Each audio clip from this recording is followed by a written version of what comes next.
ओम नमः सिद्धेभ्यः।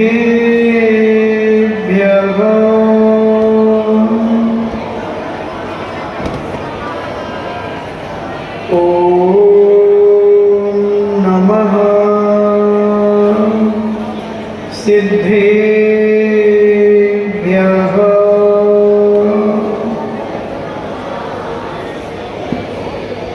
नमो अरिहन्ताणं।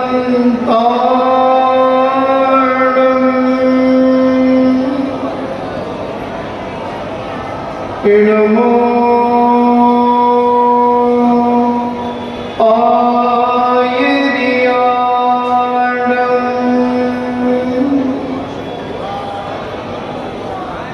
नमो उवज्झायाणं।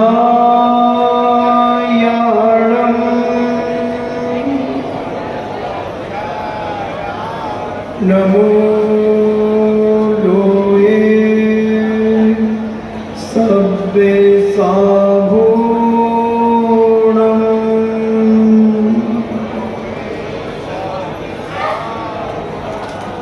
पंच परमेश्वरी भगवान की अहिंसा में वीतराग विश्व धर्म की देवादिदेव 1008 आदि ब्रह्मा आदिश्वर श्री आदिनाथ भगवान की देवादिदेव 1008 श्री अभिनंदन नाथ भगवान की देवादिदेव 1008 चिंतामणि घोर उपसर्ग विजेता श्री पार्श्वनाथ भगवान की देवादिदेव 1008 शासन नायक बाल ब्रह्मचारी भगवान महावीर स्वामी की परम पूजनीय आचार्य श्रोमणि गुरुवर श्री कुंद कुंद महामुनिराज की परम पूजनीय आचार्य श्रोमणि गुरुवर श्री विद्यासागर जी महामुनिराज की परम पूजनीय निर्यापक श्रवण मुनि श्री सुधा सागर जी महाराज की पूज्य श्री पूज्य सागर जी महाराज की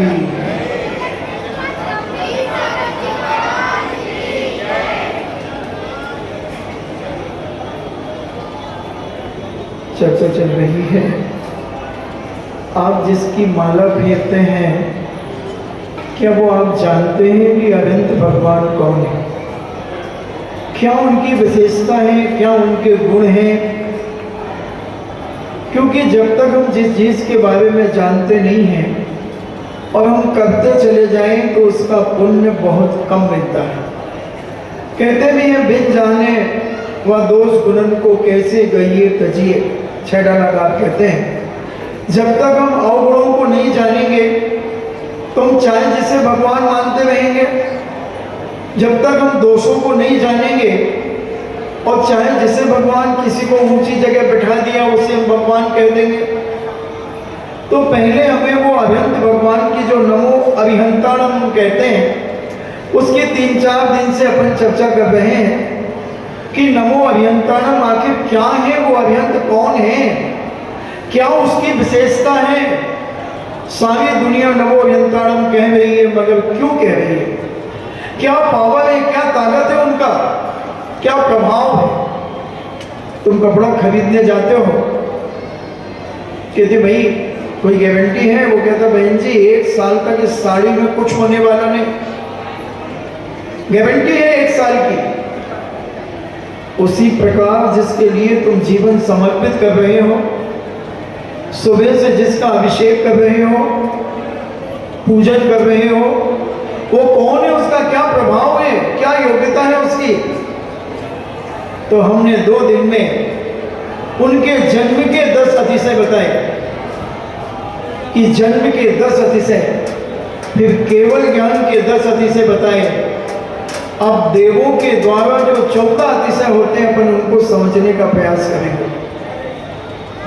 कल हमने 14 में से 2 अतिशय की चर्चा की थी। एक अर्धमागधी भाषा, क्योंकि भगवान जब समूह शरण में बैठते हैं तो उनकी 1 योजन तक आवाज जाती है,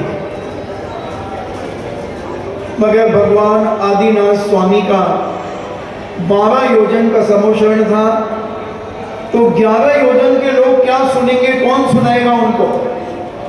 तो हमने उदाहरण दिया था, जैसे ये साउंड लगे हुए हैं, स्पीकर लगे हुए हैं, अगर मैं बिना माइक के बोलूं तो मेरी आवाज कहां तक जाएगी, बहुत ज्यादा से ज्यादा इस चबूतरे के ऊपर जाएगी। मगर माइक साईं गुना अगर नहीं अपने स्पीकर लगाता, और साईं गुना के पास तो स्पीकर थे, अगर पंचायत का अध्यक्ष अंचल उसे नहीं बुलाता तो साईं के घर में रहता और माई के घर में रहती, और हम उन्हीं लोग को सुना पाते जितने मेरी आवाज को सुन पाते। ऐसे ही भगवान के समूह शरण में होता कि भगवान यानी 12 किलोमीटर तक उनकी आवाज वहां तक जाती, फिर उसके बाद कोई आवाज नहीं जाती। मगर अर्धमागधी जो देव होते हैं, वो अर्धमागधी देव, मागध जाति के जो देव हैं, वो उसे स्पीकर का काम करके उस भगवान की दिव्य ध्वनि को आगे पहुंचाते हैं। तो ऐसी अर्धमागधी भाषा, तो मागध जाति के देव उसको आगे पहुंचाते हैं। समूह शरण में परस्पर इतना प्रेम रहता है कि सांप और न्योला एक साथ आजू बाजू बैठे रहते हैं। चूहा बिल्ली, शेर, हिरण, जितने भी संगी पंचेंद्री जीव तिरेंच हैं, वो एक ही साथ एक कोठे में बैठे रहते हैं। कोई किसी के खून का प्यासा नहीं होता, कोई लड़ाई झगड़ा नहीं होता, परस्पर इतनी मित्रता होती है, इतना प्रेम होता है एक दूसरे के प्रति कि वो खिसकते जाते हैं और लोग आते चले जाते हैं, बैठते जाते हैं। ऐसा परस्पर प्रेम होना, वात्सल्य होना, मित्रता होना, दिशाओं का निर्मल होना। जो दिशाएं होती हैं, पूरब, दक्षिण, पश्चिम, उत्तर, फिर नैऋत्य, वायव्य, आग्नेय, ईशान, फिर ऐसी और वास्तु ने 32 दिशाओं को अपने वास्तु में लिया। हालांकि वास्तु ने क्या लिया, ये अनादिकाल से चल रही है। अपन जब कमलों की चर्चा करेंगे तब इसका विस्तार हम कर देंगे। तो दिशाएं बड़ी निर्मल हो जाती हैं, बड़ी पवित्र हो जाती हैं। जिस दिशा में हम मुख करके देखेंगे, अब जैसे हम वहां देख रहे हैं तो हमें अंधेरा दिख रहा है, तो मैं जब भी इस लाइट के बारे में कुछ कहता हूं तो ये कुछ ना कुछ अपना प्रभाव दिखा देती है। तो ऐसा जैसे तो उनको हर निर्मल, बड़ा स्वच्छ, पवित्र दिशाएं होती हैं। आकाश का निर्मल होना, आकाश बिल्कुल सुहावना, निर्मल हो जाता है। जैसे वर्षा काल निकल जाने के बाद, यानी सावन और भादों के बाद जब हम आकाश को देखते हैं तो बड़ा स्वच्छ और पवित्र होता है। जो वर्षा काल के काले काले बादल जब छट जाते हैं तो बड़ा सुहावना दृश्य लगता है। जो प्रकृति से प्यार करता है वो ऐसे वातावरण को देखकर अंदर ही अंदर आह्लाद को प्राप्त करता है। और अगर कोई कभी कवित्री हुई तो वो उस पर अपनी लेखनी चलाना शुरू कर देते हैं आकाश को देखकर। तो ऐसा निर्मल पवित्र आकाश हो जाता है। आकाश कहाँ है मालूम है तुम्हें? कहाँ है आकाश? कौन बताएगा आकाश कहाँ है? बताओ, किसे मालूम आकाश कहाँ है? नहीं है, आकाश ही नहीं है। अब एक खाली स्थान को आकाश कहते हैं। ये चौकी के नीचे आकाश है, तुम उसे मानते हो आकाश। वो दिख रहा नीला नीला, काला काला, अरे ये तो गैस है, ये तो वायु है,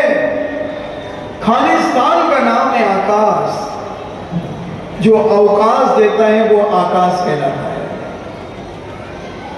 सब जगह खाली है, ऊपर भी खाली है, जहां तक ये मकान बन गया ये अवकाश दे दिया उसने। तो ये खाली स्थान बड़ा सुहावना लगता है।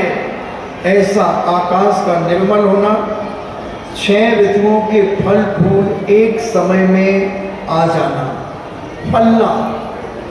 इन्हें जो ठंड में जो फल आते थे, मान लो सपोज करें किसी भगवान को गर्मी में मई जून के महीने में केवल ज्ञान हुआ, अब जो जनवरी फरवरी में जो फल आते हैं, मार्च अप्रैल में जो फल आते हैं, और जुलाई अगस्त में जो फल आते हैं, सितंबर अक्टूबर में जो फल आते हैं, और नवंबर दिसंबर में जो फल आते हैं, वो सारे एक साथ पेड़ों में आ जाएंगे।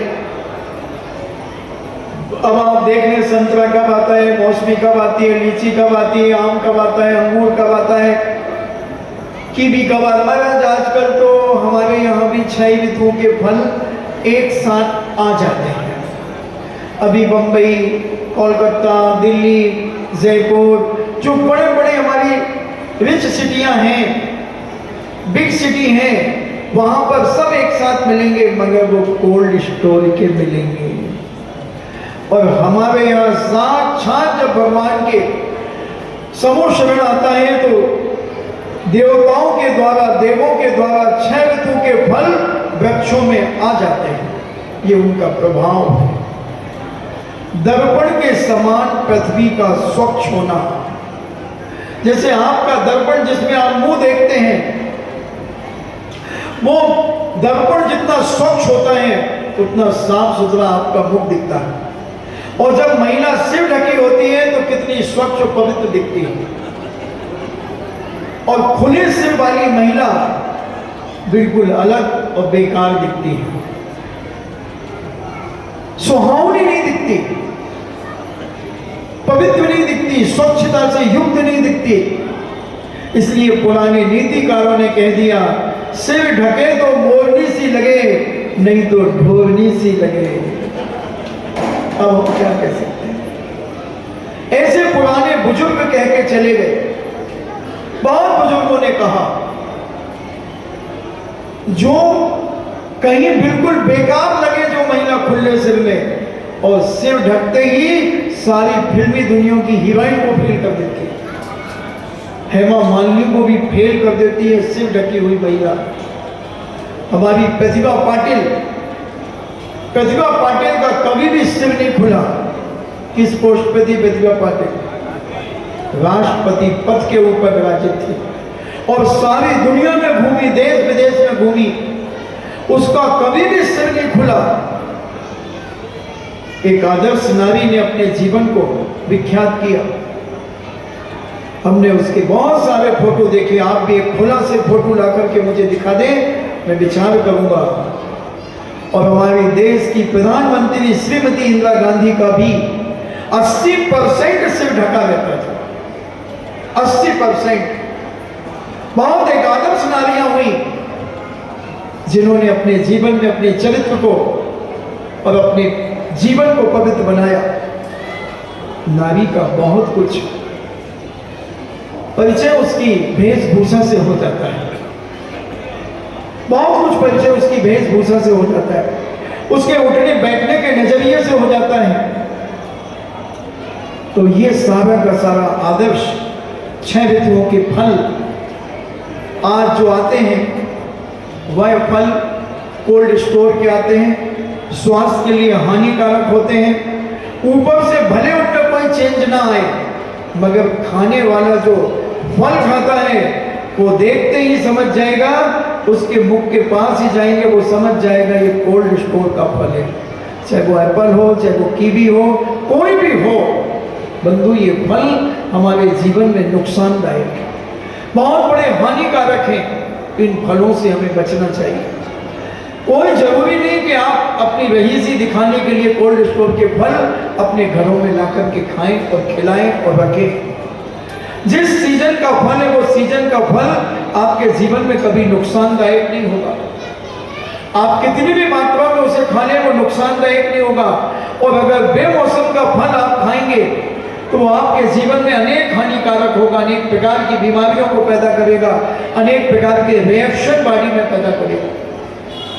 इसलिए ये प्रभु का अतिशय देवों के द्वारा जो 14 अतिशय होते हैं, वो देव अपनी शक्ति से इस प्रकार के फल पैदा कर देते हैं वृक्षों के अंदर कि हर मौसम का फल पेड़ों पर गुच्छे के गुच्छे लटकते हुए रहते हैं। ऐसा 6 ऋतुओं के फल फूल, सभी प्रकार के फूल, गेंदे का, चंपा का, चमेली का, राजरानी का, कमल का, कमलिनी का, जितने भी फूल हैं, 10,000 प्रकार की वनस्पति है बंधुओं, सब फलीभूत हो जाती है, सारी की सारी फलीभूत हो जाती है। ये देवों के द्वारा केवली भगवान का अतिशय प्रकट करने के लिए ऐसे 14 अतिशय होते हैं। तो दर्पण की बात मैं कर रहा था, उसके तो दर्पण स्वच्छ होना चाहिए। दर्पण ऐसे दर्पण के समान ये पृथ्वी स्वच्छ होती है। इसके ऊपर कितनी भी गाड़ियां निकल जाएं, कुछ भी हो जाए, वो गंदी नहीं होती।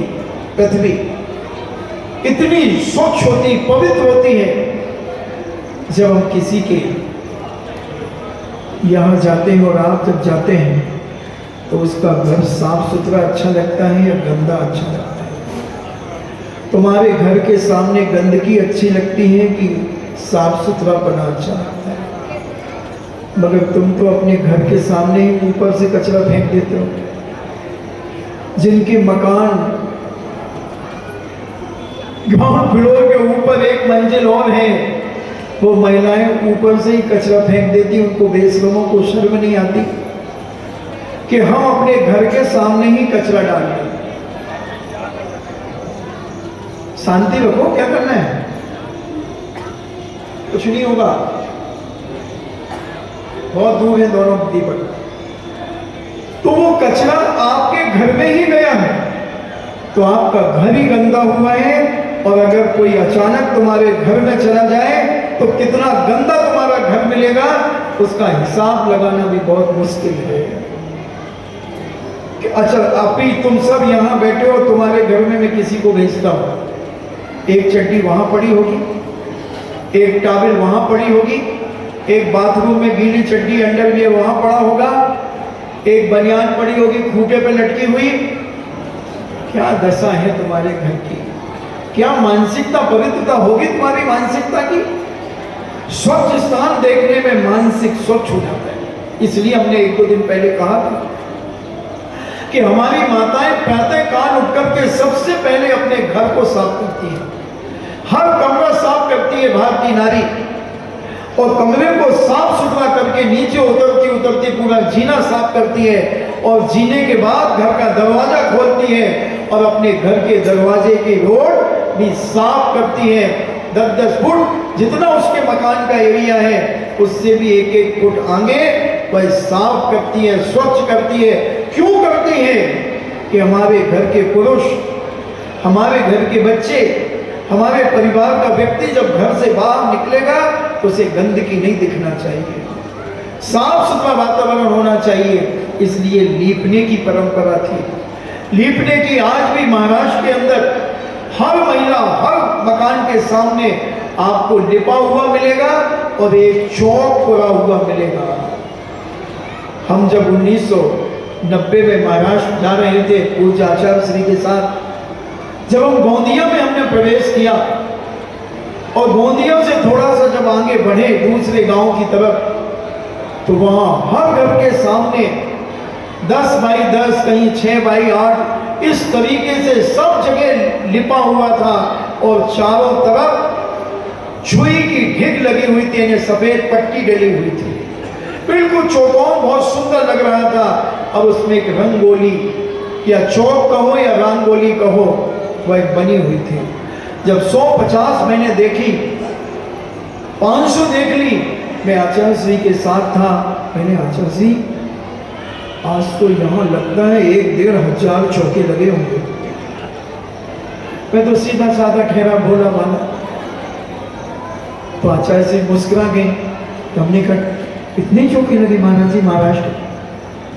बोले नहीं, ये चौके नहीं लगे हैं, यहाँ के घर के लोग अपने घर को साफ सुथरा रखते हैं, स्वच्छ रखते हैं, पवित्र रखते हैं। तो ये अपने घर के बाहर की जगह को भी साफ करते हैं, प्रतिदिन यहाँ महाराष्ट्र में लीप करके और चौक पूरा करते हैं। ये मांगलिक होता है। तुम तो पड़गाहन करने खड़े होते तो भी चौक नहीं पूरते, न तुम्हारे कलशों में पानी होता है, कुछ भी तो नहीं होता, खाली कलश, इसी तो खाली रह जाते हो। मांगलिक नहीं है तुम्हारे यहाँ, मांगलिक करो, चौक पूरो, जहां तुम पड़गाने खड़े हो वहां चौक पूरना चाहिए, रंगोलियां बनाना चाहिए और भरे हुए कलश लेकर। महाराज जी तो भरो कलश को उठे, तुम उठे हो, तुम्हें उठावे में का शर्म आ, खावे में शर्म नहीं आओ।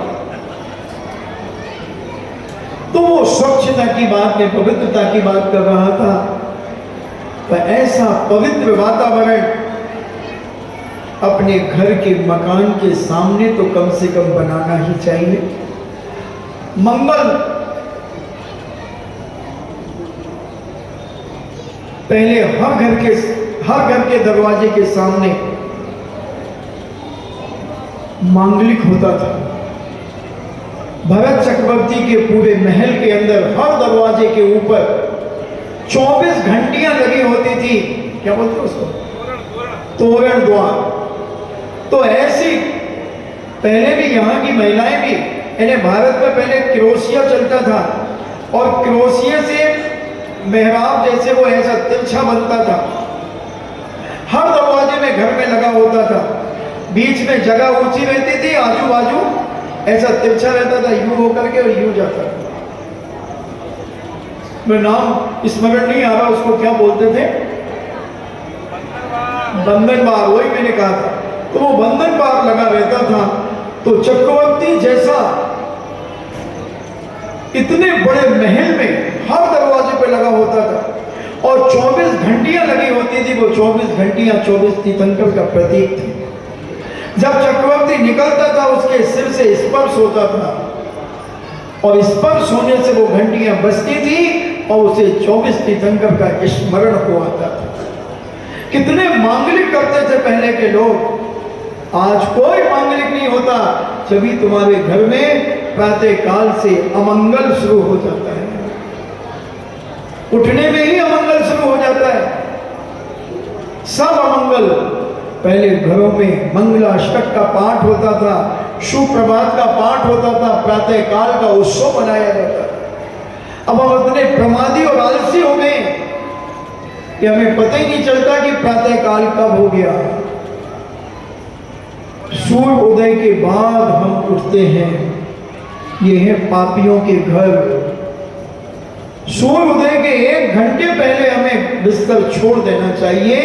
वो है सज्जनों के घर, विवेकशीलों के घर, सवर्णों के घर, उच्च कुलीन लोगों के घर और सज्जनों के, साधु पुरुषों के घर को माने जाते हैं, जिनके यहाँ सूर्य उदय के 1 घंटे पहले बिस्तर छोड़ दिया जाता है। क्योंकि दिन में कौन सोता है? उल्लू। दिन में उल्लू सोता है और रात्रि में निशाचर जागते हैं। जो मांसाहारी जानवर होते हैं वो रात्रि में जागा करते हैं। 9:30-10 के पहले पहले हर व्यक्ति को, सज्जनों को बिस्तर में चले जाना चाहिए। इसीलिए घरों की स्थितियां, मानसिक तनाव, घर में अपवित्रताएं, प्रदूषण, निगेटिव ऊर्जा, इन्हीं सब कारणों से आ रही है। तो ऐसा दर्पण के समान पृथ्वी, जब पृथ्वी दर्पण के समान हो जाती है तो उस समय के लोगों के घर कितने स्वच्छ और पवित्र होते होंगे, कितने साफ सुथरे होते होंगे। हमें शिक्षा लेना चाहिए कि हम अपने घर को इतना साफ और पवित्र बना करके रखें।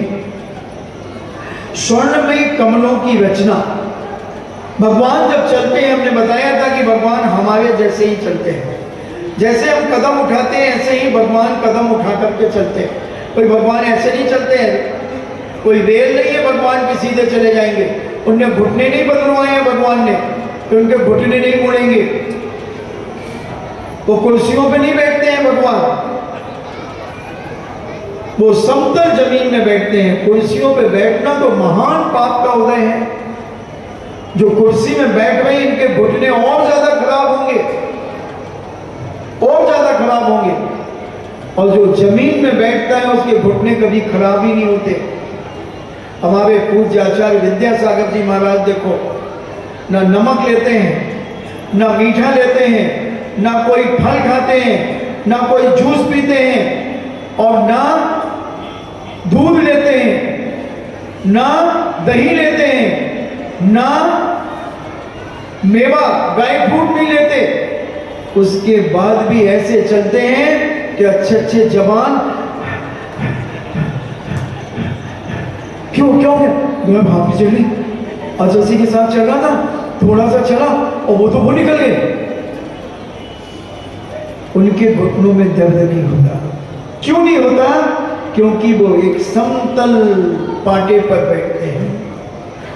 एक सी जमीन पर बैठने वाले के घुटने कभी खराब नहीं होंगे। पहले की माताएं रोटी बनाती थी, बैठ करके बनाती थी रोटियां, और आज की महिलाएं खड़े होकर के बनाती हैं। पूरा वजन घुटनों पे पड़ता है, सारे आधे शरीर का वजन घुटनों पर पड़ेगा। आधा शरीर के वजन कम से कम, जैसे किसी का 60 किलो है तो अपन 40 किलो तो मान ही लें ऊपर का। अब 40 किलो का वजन घुटनों पे पड़ेगा तो घुटने बेचारे क्या करेंगे? वो तो यहाँ वहां से खिसकेंगे, कहीं ना कहीं पोल होगी उनमें, कहीं ना कहीं परेशानी होगी। तो फिर वो लोड इतना सहन कब तक करेंगे? फिर उनमें दर्द शुरू हो जाता है और तुम खड़े होकर के भोजन बनाना और कुर्सियों पर बैठना शुरू कर देते। ये भारतीय संस्कृति है ही नहीं कुर्सी पे बैठना।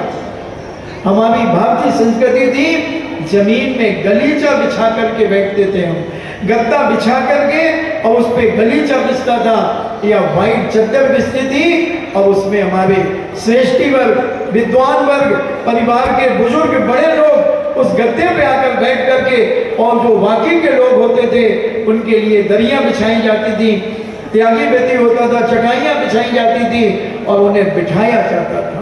कैसा अच्छा लगता था। अब एक इधर बैठा है सोफा सेट पे, एक इधर बैठा, तो एक दूसरे को लाते दिखा रहे, और एक सामने बैठा है और वो यूं करके यूं बैठा और हिला रहा, ले बेटा ले टांग, इधर से वो टांग दिखा रहा, उधर से वो टांग दिखा रहा, और जूते और पहना है पापी। अब बोलो तुम्हारी शकल में जूते दिख रहे कि नहीं? और जूता कितना अशुभ होता है बंधुओं। शरीर के सबसे निकृष्ट अंग में जूता पहना जाता है, गंदगी रहती है बाजार की, और वो तुम्हें गंदगी दिखा रहा है। 400 वेले में पीटी ऊषा, अप्पू 82 में एशियाड जब हुआ था, उसमें 400 वेले में जब ऊषा की टीम फर्स्ट आई और उनको 3 पांव सोने के स्पाइक दिए गए, उसने जब पूछा कि मुझे गिफ्ट में क्या दिया जा रहा है, तो कहा जूते दिए जा रहे हैं। उसने कहा आई एम सॉरी प्लीज, मैं ये गिफ्ट नहीं स्वीकार करूंगा। क्योंकि जूते लोग मुझसे पूछेंगे कि तुम्हें क्या मिला, तुम अप्पू 82 एशियाड में, तो मैं कहूंगी जूते मिले। जूता मांगलिक है या अमंगल? विचार करना हो, तुम पूरे घर में जूते और चप्पल चल रहे हैं। आज तुम्हारे चौके में चप्पल चली गई, वो जैन का घर कहूं या शूद्र का घर कहूं, जिसके एक कमरे से ज्यादा जूते चप्पल अगर जाते हैं, वो जैन क्षत्रिय और ब्राह्मण का घर नहीं हो सकता, वो शूद्रों का घर है बंधुओं। इतना निकृष्ट जूता माना जाता है।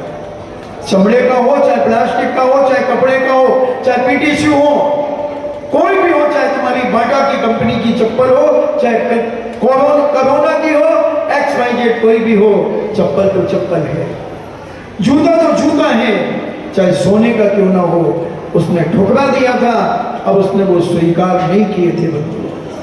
और आज हमारे घरों में जूते चप्पल, चौके में जूते चप्पल, बैठक में जूते चप्पल, सोने के कमरे में जूते चप्पल, पढ़ने के कमरे स्टडी रूम में जूते चप्पल। क्या खाद विद्या आएगी उन बच्चों को? क्या ज्ञान प्राप्त करेंगे जो जूते चप्पल पहन करके विद्या अध्ययन करेंगे? कुछ नहीं मिलने वाला बंधुओं। मात्र एक किताबी ज्ञान, कॉलेज में जाकर के नॉलेज प्राप्त हो जाएगा, मगर नोइंग प्राप्त नहीं हो सकती, अनुभव प्राप्त नहीं हो सकता। पहले के विद्वान व्यक्ति, पढ़ा लिखा स्टूडेंट एक लाइन के ऊपर एक एक घंटे बोल सकता था। और आज अगर कह दिया जाए कि 10 मिनट तुम्हें बोलना है, कितनी तैयारियां करता है, कितनी किताबें पलटाता है, कितने मोबाइल को देखता है, और फिर 10 मिनट में भी कितनी बार अटकता है। तो नोइंग नहीं है, केवल हमने किताबी कीड़े बनकर के अपनी जिंदगी को जी रहे हैं। अनुभव प्राप्त नहीं होगा, अशुद्धि के साथ विद्या कभी प्राप्त नहीं हो सकती बंधुओं। अशुद्धि का खाया हुआ भोजन कभी हमारे जीवन में कार्यकारी नहीं हो सकता, विनाशकारी ही होगा। घर में कलह पैदा कराएगा, आपसी में विवाद पैदा कराएगा, मतभेद पैदा कराएगा, घर में अशुभ कार्य कराएगा। पहले के लोग भी भोजन करते थे हाथ पैर धो करके, काबिल लपेट कर और कुर्ती पहनकर या बनियान पहनकर के भोजन करने बैठते थे हमारे बुजुर्ग। हमारे परिवार की व्यवस्थाएं थी। और आज तो कहाँ, दुकान से आ गए 9 बजे, जल्दी आ जाओ, बस कुछ नहीं, गुटखा चबा रहा था, थूथू बाहर किया और एक गिलास पानी लेकर के फू फू और आधा गिलास बचा वो फेंका और खाने बैठ गया भुखमरा। ना हाथ धोया ना पांव धोया, कुछ नहीं धोखा, भूखा बैठा है। इन अगोरियों को क्या खाना पचेगा?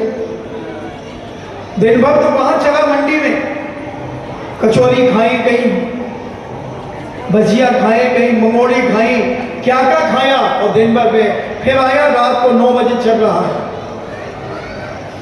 क्या होगा इनका जीवन? क्या मिलेगा इनको? ये अशुद्धि इनके जीवन की विशुद्धि को नष्ट कर देगी, सिद्धियों को खत्म कर देगी बंधुओं। मानसिक शांति खत्म हो जाएगी, संतोष खत्म हो जाएगा। पैसा होना कोई मायने नहीं रखता बंधुओं। पैसा ही सब कुछ नहीं है, पैसा ही सब कुछ नहीं है। स्वच्छता पवित्रता भी सब कुछ है, आदर्श जीवन का सब कुछ है, अनुभव भी जीवन में बहुत आवश्यक है। ये सारे के सारे जीवन में आवश्यक होना ही चाहिए।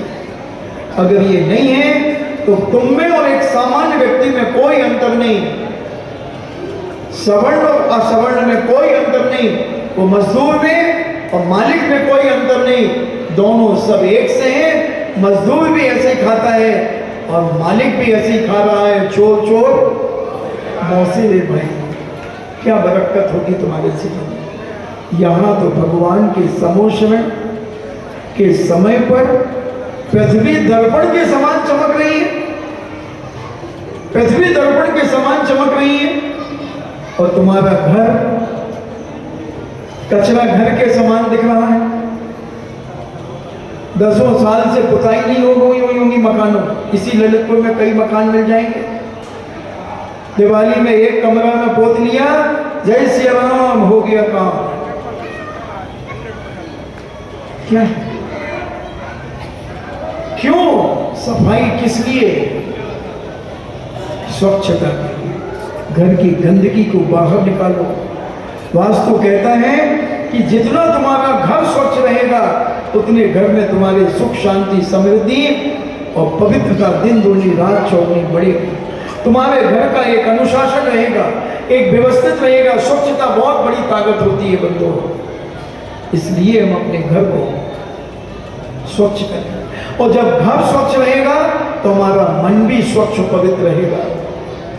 जब अपन किसी साफ सुथरे, अभी हम जंगल जाते हैं, रास्ते में बहुत सारी माताओं सुबह से ही अपनी रोड कम से कम 20-20 फुट की रोड झाड़ू से साफ कर देते हैं। उस पर चलना और उसके बाजू में चलने में बहुत अंतर है। ऑटोमेटिक भावों में एक परिवर्तन चेंज होता है।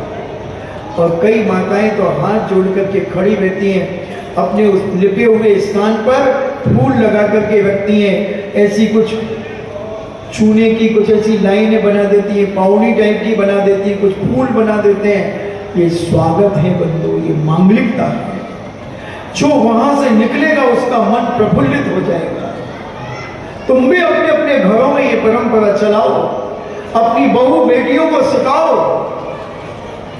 ये सारी की सारी मांगलिकता हमारे परिवार के लिए और हमारे घर के सामने से निकलने वाले की सद्भावनाएं हमारे को मिलेंगी। ये कुर्सी उधर रखो, उठो यहां से बीच में से। हाँ, कुर्सी पे तुम ही बैठी हो, खड़ी हो, उधर चलो।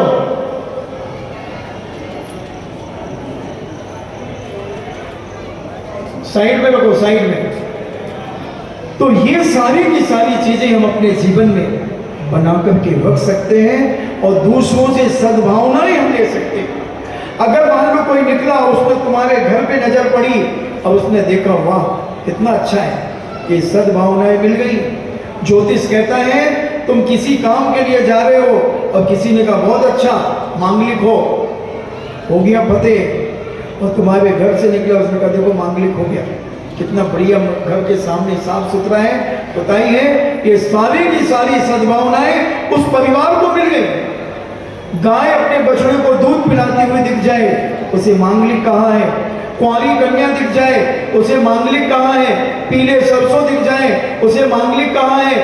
तो ये और सुहागन मिल जाए, अच्छे पूरी श्रृंगार से हो, तो कांच की चूड़ियां खनखनाती हुई, पैरों में पायल खनखनाती हुई, और सुहागन दिख जाए, महामांगलिक बंधु, महामांगलिक। अब तो सुहागने होते हुए भी दुर्भाग्ने बनी हुई है। सुहागने होकर के भी दुर्भाग्ने बनी बने। तो सुहागन कुछ होता है ना, एक त्योहार मनाते सुहागनों का है? नहीं वो एक अलग। समझ गई ना जो हम कहना चाहते हैं, तो समझ गए। बोल तो क्या कह रहा था मैं? हाँ, मांगलिक। तो सुहागन होकर के वो दुर्भागन बनी हुई है, उसके पति जीवित हैं, फिर भी वो एक डाले हूं कड़ा सा। और जब रावण का मरण हुआ था तो मंदोदरी ने चूड़ियां फोड़ी थी। ऐसा रविसेन महाराज ने अपने पद्म पुराण के अंदर 1300 साल पहले लिखा। इन्हें मंदोदरी भी चूड़ियां पहनती थी। इससे सिद्ध है वो खाली हाथ कौन सी महिला कहलाती है जिसका पति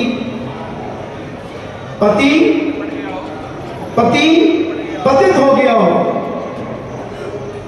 हो गया हो, वो खाली हाथ महिला कहलाती है। और जिसका पति है और उसके हाथ में चूड़ियां होती, वो मांगलिक महिला कहलाती है। हर मांगलिक काल में किसको आगे करते हैं? सुहागन को। चौक घूमने के लिए सुहागन को। हर मांगलिक काल में अगर सारी जी एक एक कड़ा डाल लें और डाल रही हैं और कहें मांगलिक महिलाओं को लाओ, और उसको वो बोला चलो तुम पीछे चलो, कहें तुम सुहागन थोड़ी हो, पीछे चलो। अब उसको कैसा लगे? और जिसके भरे पूरे हाथ होंगे, माथे की सिंदूर होगा, बिंदी होगी, वो मांगलिक महिला जब कोई मांगलिक कार्य करेगी तो लोग तालियों की गड़गड़ाहट से उसे सद्भावना देंगे। सारी मांगलिकता तुमने अपने घर की खत्म कर दी। इनकी गलती नहीं, इनकी तो अहंकार है, मगर तुम सब भोंदू चल दो। तुम्हारी बुद्धि कुंठित हो गई है, तुम इनसे डरते हो। और हमारे वो मुचंदर दादा बैठे ना, एक आंख दिखाता था तो थर-थर कांपती थी। बोलो, हम जानते भी नहीं उसकी को कहाँ है। चली गई, डर के चली गई कि अच्छे से गई? अच्छा, तो वो पहले के लोग का सम्मान महिलाएं करती थी, अपने पति का आदर करती थी, सम्मान करती थी। बहुमान करती थी, कभी मुंह लग करके बात नहीं करती थी, तिरछी खड़ी होकर के बात करती थी। और अब तो नाम लेती हैं,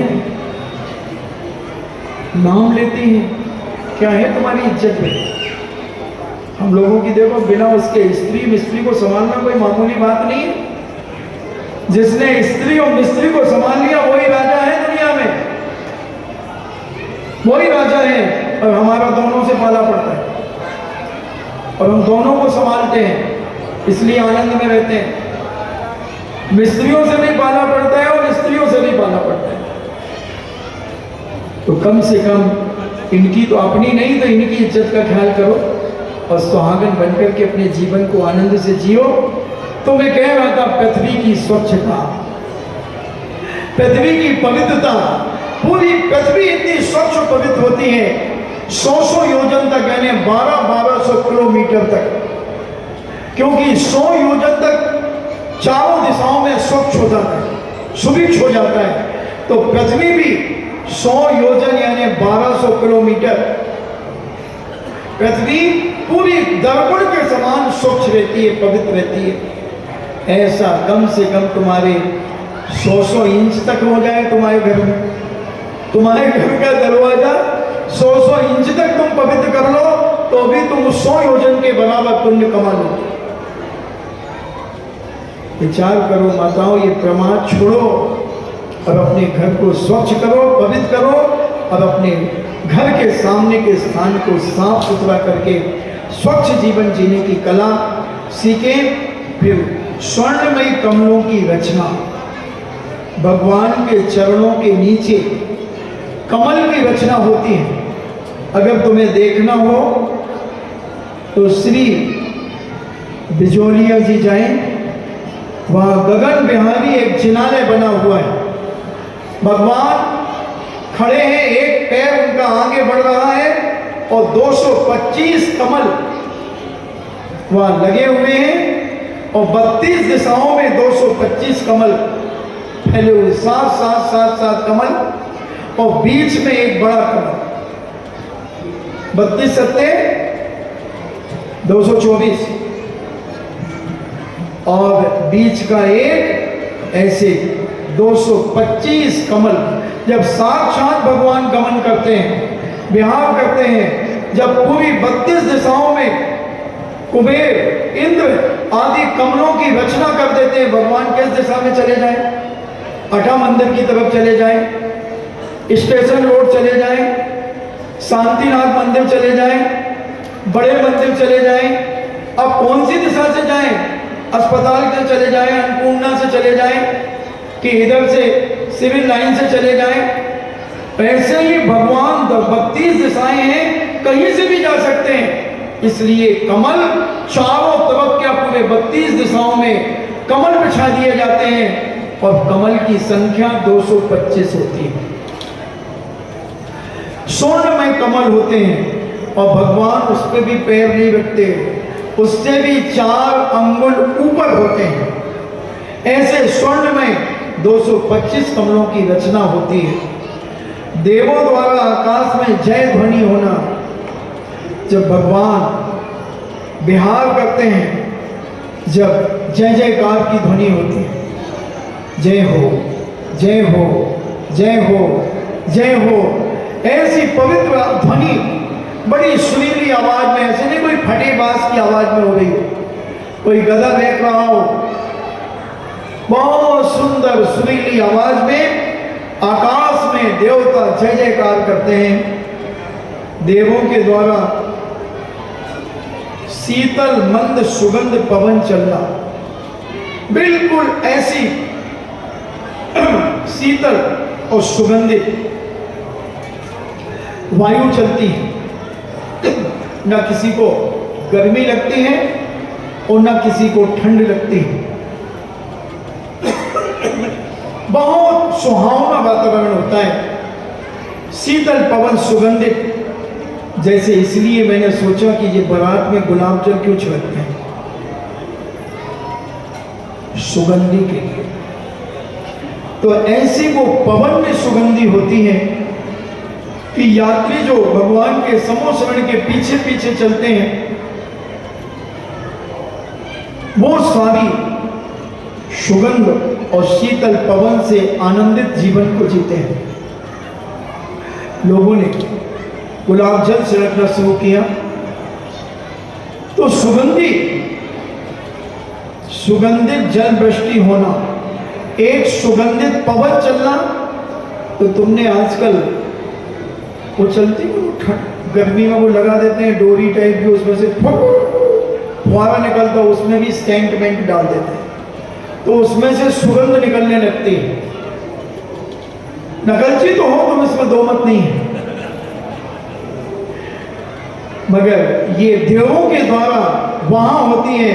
तुमने अपनी बेटिया की शादी में मंडप में ये कर दिया, रिसेप्शन में कर दिया, सुगंधित जल वृष्टि होना और आकाश मार्ग से देवताओं के द्वारा सुगंधित जल छिड़का जाता है। बड़ा सुहावना लगता है, आनंददायी होता है। भूमि कंटक वहित होना, जो जमीन होती है उसमें कोई भी कांटा, धूल, मिट्टी, कंकड़ कुछ नहीं होता, बिल्कुल कंकड़ वहित होती है, स्वच्छ होती है, साफ सुथरी होती है। समस्त जीवों का आनंदमयी होना, और जो भी उस समोश्रवण में भगवान के विहार को देखता है, समोश्रवण को देखता है, वो बड़ा आनंद से भर जाता है, आनंद से उल्लास से भर जाता है। बहुत जय जयकार उसके मुख से निकलने लगती है और उसकी मानसिकता में इतना आनंद प्रकट हो जाता है, उसके चेहरे पर सारे हाव भाव प्रकट हो जाते हैं और हर चेहरा मुस्कुराता हुआ दिखता है। देखते ही जैसे मैं जब गोलाकोट गया, बहुत थक गया था, बहुत गर्मी थी, पसीना पसीना हो गया था और ऊपर चढ़ने के बाद तो एक कदम आगे नहीं बढ़ा जा रहा था। और जैसे ही गोलाकोट के आदिनाथ भगवान को देखा, इतना आनंद आया कि सारी थकान 2 मिनट में खत्म हो गई। बड़ी मनोज्ञ प्रतिभा, उसका भी बड़ा एक चमत्कार है। 1998 में 47 गर्दन काट करके चोर ले गए वहां की प्रतिमाओं के, और जब उस प्रतिमा, जो मूल नायक प्रतिमा की गर्दन काटने के लिए चोर आगे बढ़ा तो एक चोर उस प्रतिमा से निपट गया और कहता तू मेरी गर्दन काट ले, इनको हाथ मत लगाना। उसका खंजर अग्नि जैसे गर्म हुआ, उसने खंजर फेंका और दोनों भाग गए। वो प्रतिमा इतनी अलौकिक है बंधुओं, इतनी चमत्कारिक है, अगर एक बार श्रद्धा से तुम दर्शन तो करो। उसका खंजर 46 प्रतिमाओं की गर्दन काटी उसी से, और जब उनके पास आया और वहीं बोरे में भर के कुएं में फेंक गए। बहुत अलौकिक चमत्कारिक प्रतिभा है, मनोज्ञ प्रतिभा है। तो ऐसी आनंददायी प्रतिभा जिसे अपन कहें, उनके दर्शन करते से कदम अल्लाह विद्या दृष्टि के अंदर भी सम्यक दर्शन प्राप्त करने की योग्यता आ सकती है। ऐसी और प्रतिभा के दर्शन, जैसे शायद मैंने एक दिन बताया था कि गुजरात में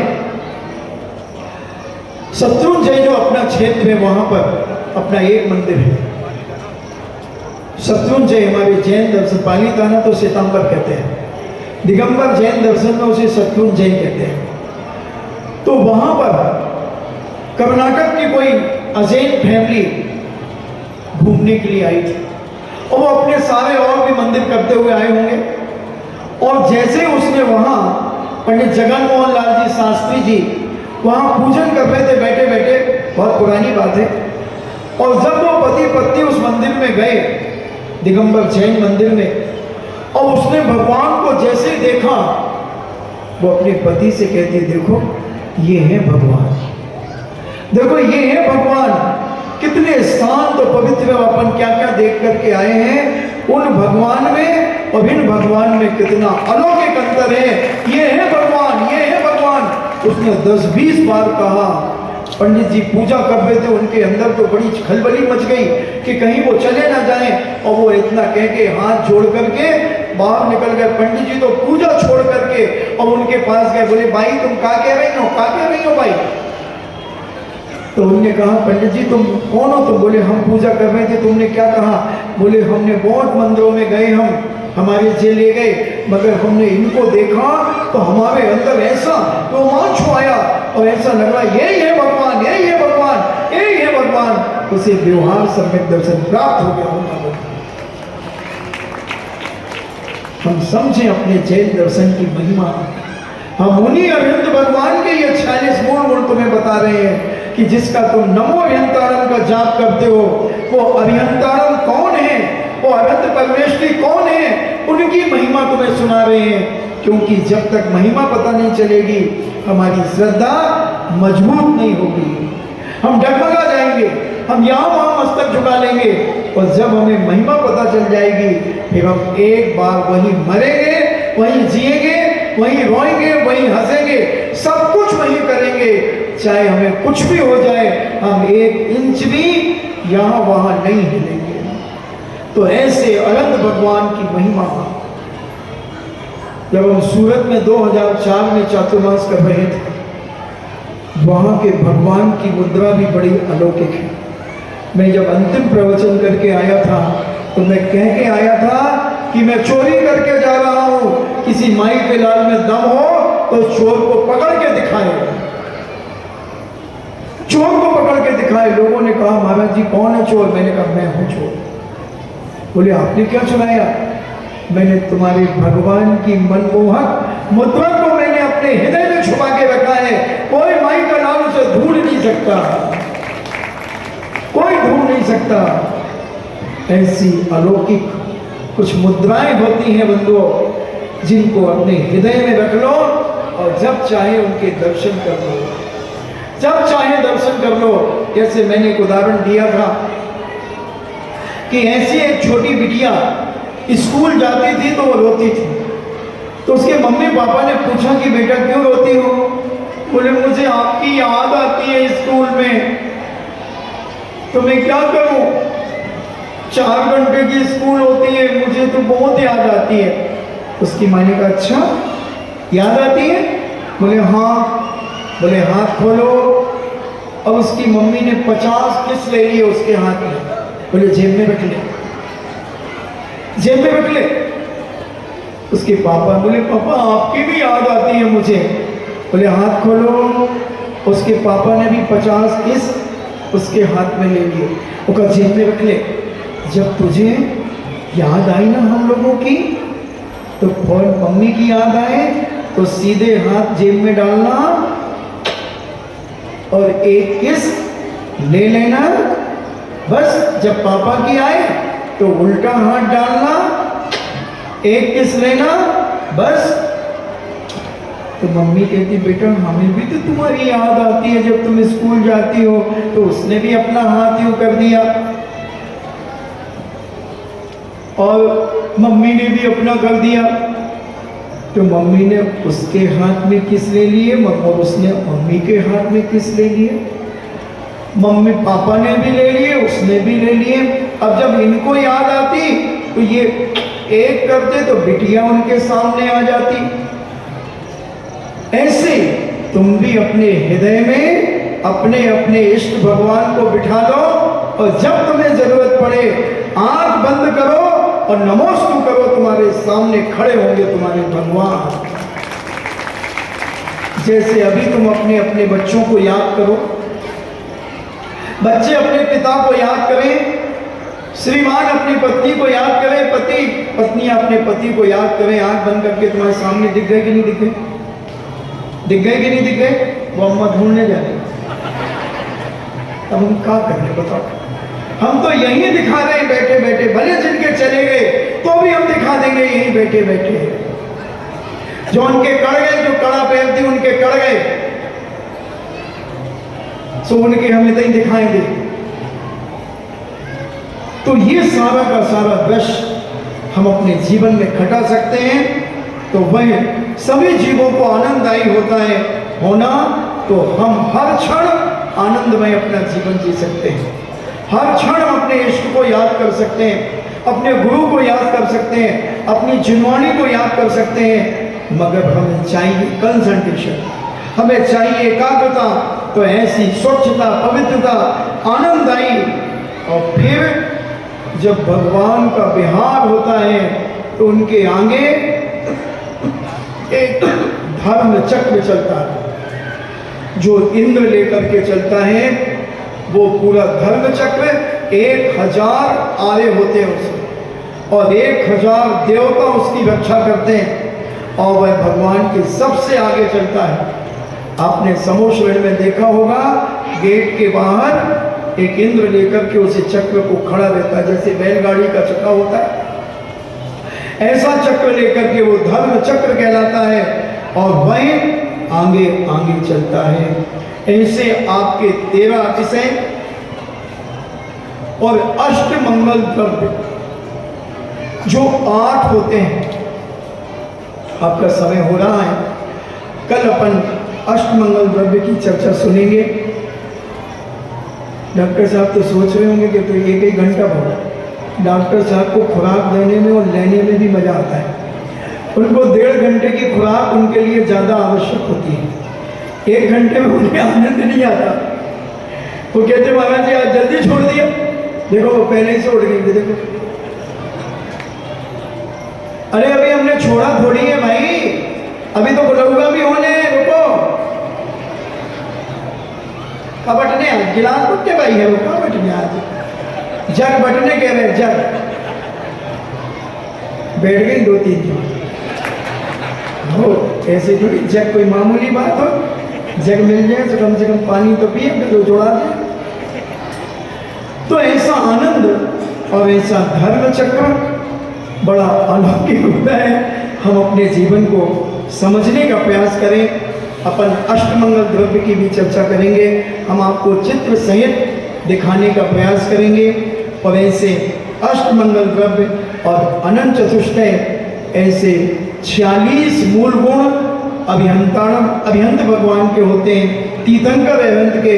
जब हम नमो अभियंताणम बोलेंगे, जब हम तुम्हें माला फेरने का तरीका बताएंगे, तो मैं कहते हो महाराज जी माला फेरने में मन नहीं लगता, ऐसा मन लगाऊंगा कि 1 घंटा निकल जाएगा और पूरी माला नहीं होगी, पूरी माला नहीं होगी।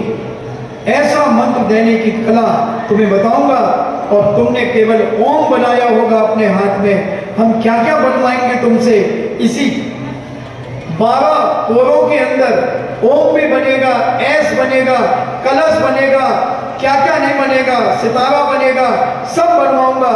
मगर तुम व्यवस्थित और समय पर बैठोगे तो सब बताया जाएगा। और नहीं, तुम्हारी सबकी किस्मत तो बहुत तेज है, बहुत तेज है कि चौथा चतुर्मास मिल गया, मगर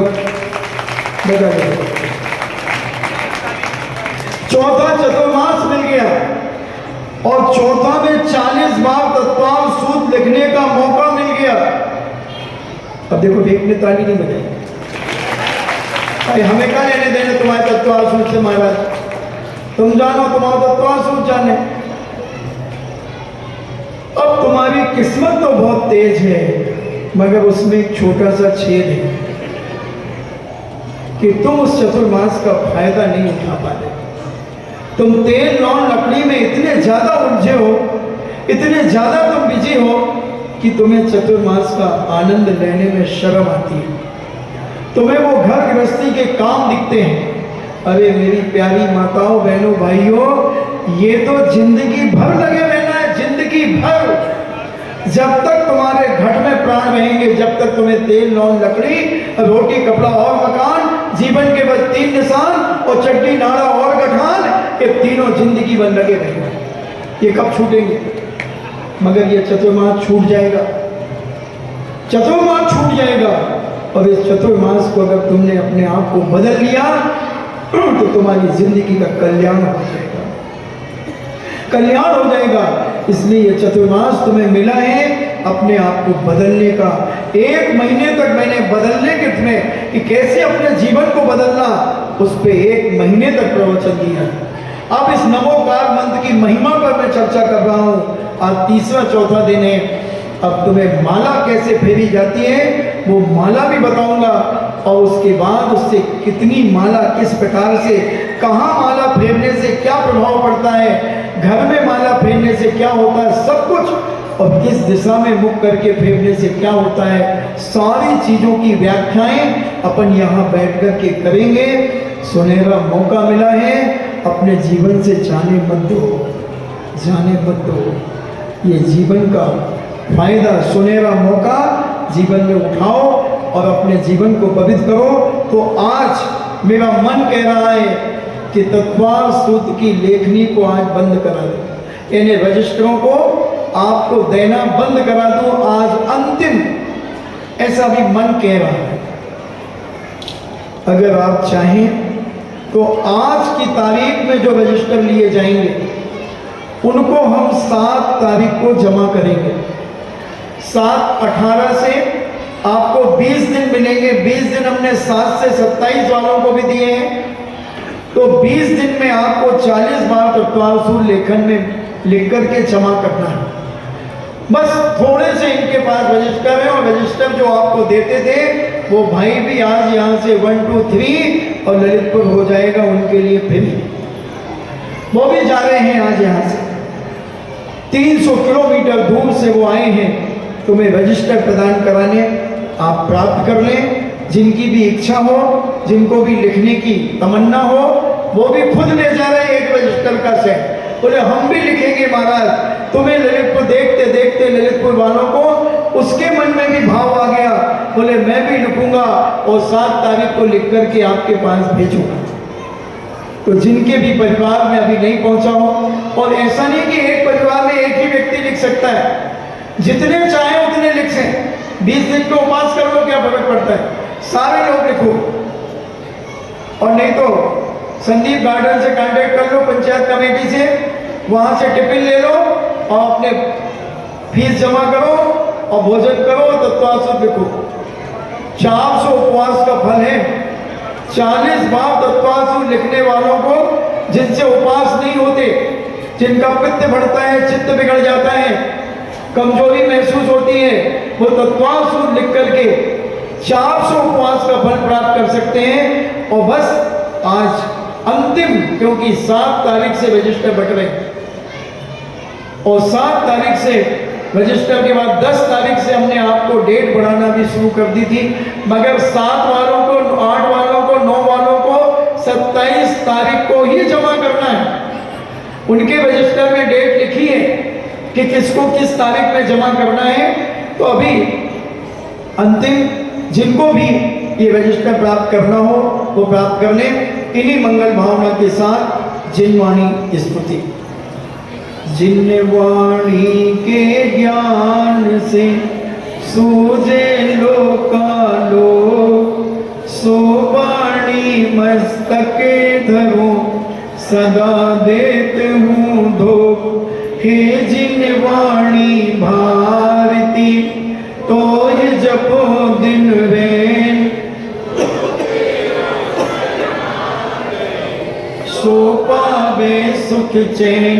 देव भजो अरिहंत को, गुरु सेवा निर्घ्न।